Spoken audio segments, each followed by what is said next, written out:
Part 1a Euro The path beyond the map. The forest had no name. At least, not one anyone remembered. It lay at the edge of maps and minds, far past where the gravel roads turned to dirt, and where the noise of the world dimmed to a hush. Yunus had never meant to find it. He had only meant to get away. Away from the weight of worry, the echo of things unsaid, the constant reaching for something that never stayed. His backpack was light, his steps uncertain. The sky above was a pale blue, fading toward dusk, and the trees that greeted him at the forest's edge stood tall, old, and still. He had heard once that nature could heal. That quiet could be more than absence. That sleep, real sleep, a Euro, the kind that wrapped around you like a blanket and asked for nothing, a Euro, could still be found somewhere. So he entered. And the forest welcomed him. Not loudly, not with spectacle. But with soft moss beneath his boots, a breeze that cooled without chill, and a light between the leaves that flickered gold as if the sun had secrets. He walked. He didn't Euro trademark T count the minutes. The forest didn't Euro trademark T ask him to.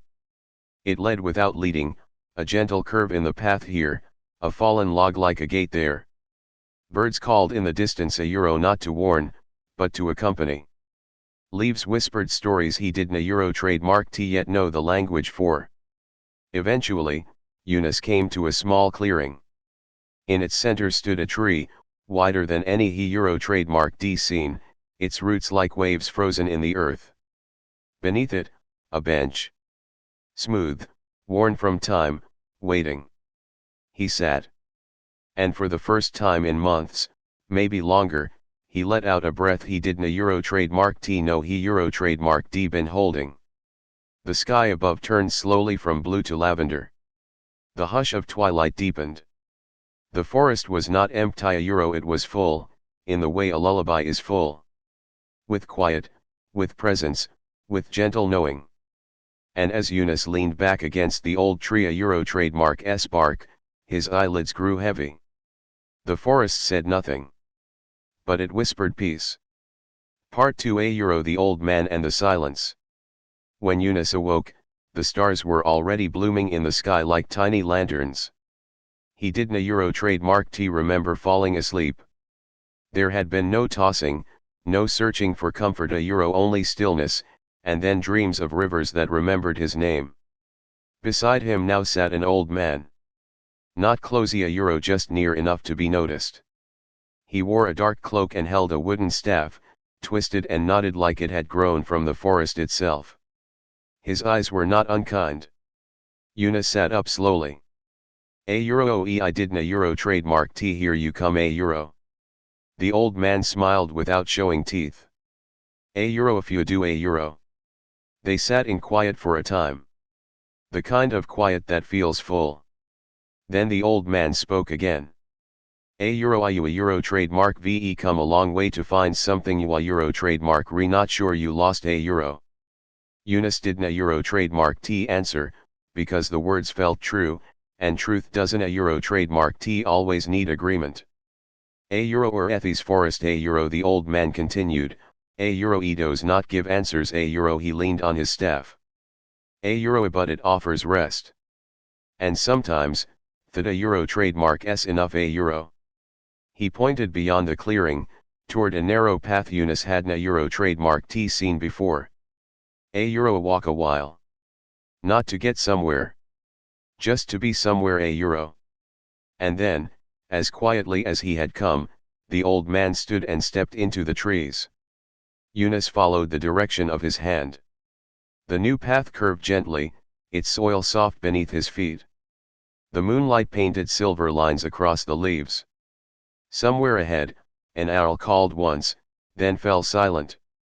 He didn't a Euro trademark T know what he was walking toward. But he felt no rush to reach it. Sometimes, the journey is the destination. And sometimes, silence says more than words. Part 3a Euro The Stream That Remembered. Yunus sat for a while after the old man had gone, unsure whether the encounter had truly happened or if the forest had simply borrowed his thoughts and returned them in a gentler form. But either way, It had changed something. He stood and stretched slowly. His body no longer felt heavy with miles or worries. It was as if the weight he Euro trademark D carried inside had dissolved into the soft earth beneath his feet. The path was just where the old man said it would be, a Euro waiting, not leading. He walked toward the stream, guided not by direction but by feeling. Each step deeper into the forest felt like a softening. The light above was golden, filtering through green branches like sunlight passing through a cathedral window. The shadows moved gently, never sudden, never sharp. Then he heard Ida Euro, the quiet murmur of running water. The stream wasn't a Euro trademark T wide. It moved with grace, its clear water slipping over smooth stones and beneath roots that arched like bridges. A few birds gathered at its edge, dipping and fluttering, as if they too had arrived to rest. Yunus crouched beside it, cupping his hands to take a drink. The water was cold and crisp. Not just refreshing a Euro but pure. He let it flow through his fingers and back into the stream. Nothing was taken without returning. A large flat stone sat at the edge of the water, sun-warmed and inviting. He lay back on it, arms folded under his head, gazing up at the dance of leaves above. The stream sang a song of memory. Not words. Just rhythm. A reminder of times he had felt safe. A call back to the days of childhood when sleep came easily, when life moved slowly and no moment had to prove its worth. He thought about the old Mana Euro trademark S words. A Euro, you will not need to search for the path.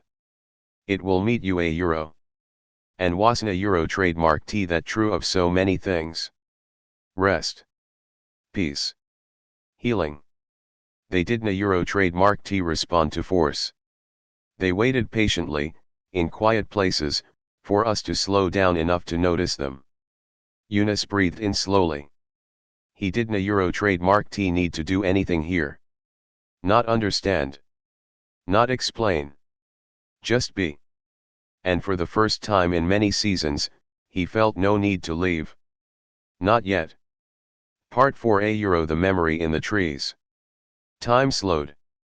The stream hummed its soft melody while Yunus lay on the flat stone, his eyes half closed, his thoughts as calm as the water a Euro trademark S surface.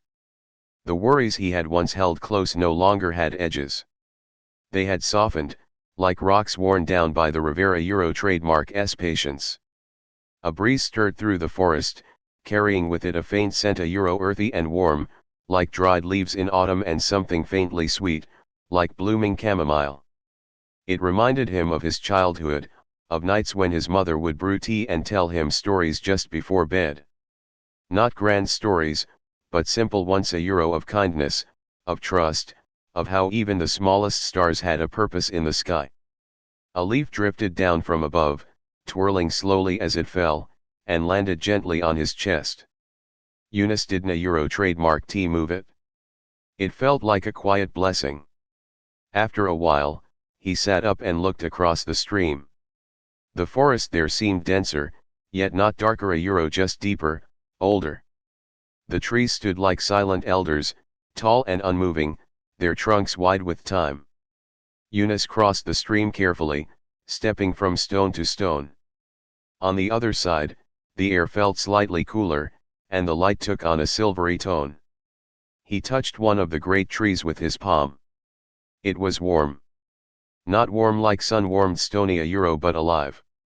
Pulsing gently, like a heartbeat far below. Not physical a Euro, but felt. Yunus whispered, almost without knowing why. A Euro, Edo, you remember, a Euro. The tree said nothing. But somehow, he felt it did. It remembered all those who had passed this way, a Euro, not in words or names, but in the peace they had sought. The tree was a keeper of presence, not history. He walked among the giants, each tree a monument to stillness. His footsteps felt like prayer. He did not disturb a Euro, he became part of the quiet. Then, ahead, he saw something unexpected, a small wooden bench. Simple. Unadorned. Carved from a single log. Not modern. Not ancient. It could have been placed there yesterday, a euro or 100 years ago. He sat. From this bench, he could see where the stream curved around a bed of white stones. Sunlight glimmered on the water. Insects moved lazily in the air.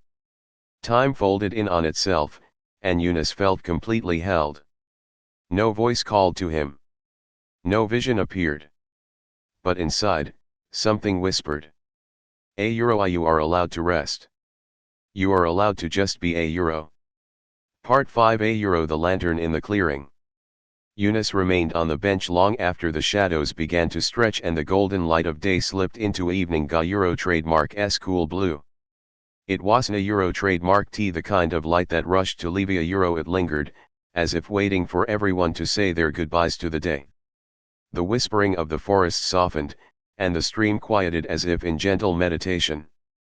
Then, across the trees, he saw a euro, a soft glow, warm and golden, flickering like a flame just beyond the brush. Not harsh. Not startling. Just, welcoming. He rose and walked toward it slowly, his feet brushing against moss and fallen leaves. As he came closer, the glow revealed itself a euro, not a fire, not a torch, but a lantern. A glass lantern, resting atop a tall stone pedestal in the center of a small circular clearing. It looked like it had always been there. Waiting. The glass was etched with vines and stars. The flame inside swayed gently, though there was no wind. It burned steadily, like a heartbeat. As Yunus stepped into the clearing, something within him stirred. Not fear. Not surprise. Just, recognition. The flame was not magical, yet it held meaning.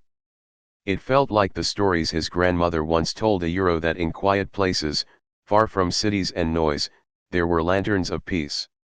They did not guide you anywhere, but they reminded you you were not lost. He stood beside it, and the light reflected in his eyes. No voice spoke. No grand moment arrived. But inside his chest, something finally settled. A quiet acceptance. Not of answers, but of stillness. Of being exactly where he was meant to be. He sat beside the lantern on the forest floor, leaning back against the pedestal. The warmth of the flame reached him a euro, not through heat, but through presence.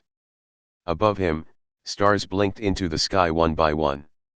The forest exhaled. And Yunus, without thinking, closed his eyes. The gentle light of the lantern bathed the trees. The stream sang its lullaby in the distance. And as sleep took him a euro, not in haste but in welcome a euro, Yunus dreamed of quiet paths, whispering leaves, and a forest that remembered everyone who had ever needed rest.